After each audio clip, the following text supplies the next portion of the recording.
Mais écoutez, pour l'instant, on est encore au stade de négociation. C'est vrai que notre pays est bien doté en termes de minéraux stratégiques tels que le coltan, le cuivre, le lithium.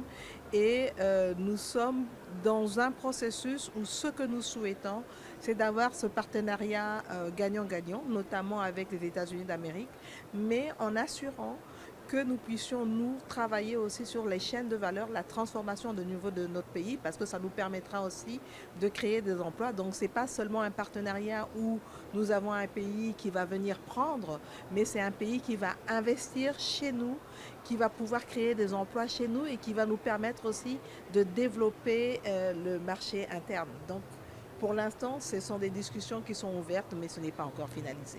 Je pense qu'aujourd'hui, la République démocratique du Congo, face à la situation, au contexte déjà mondial où vous avez pu vous rendre compte que non seulement on a une situation en termes d'une augmentation de l'inflation, nous avons cette situation où certains pays augmentent leurs tarifs douaniers, etc.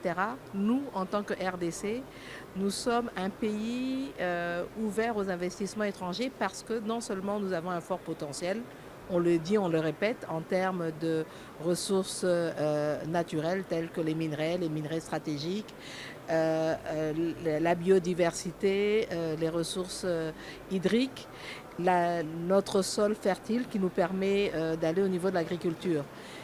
Et ce qui est important, c'est que nous sommes un pays avec aujourd'hui une population de 120 millions d'habitants qui sont un marché de consommateurs potentiels.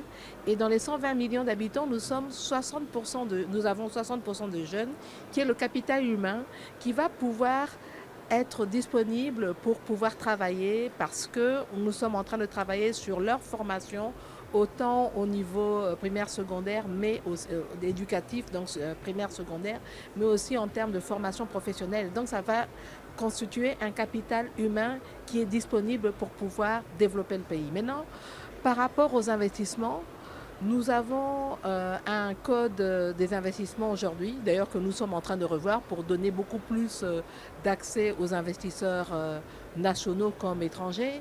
Nous avons un certain nombre de lois et de textes réglementaires comme la loi sur le partenariat public-privé qui donne cette possibilité aux investisseurs privés de pouvoir venir et de pouvoir bénéficier d'un certain nombre de facilités, telles que par exemple aussi, nous avons par exemple les zones d'économie économique spéciale.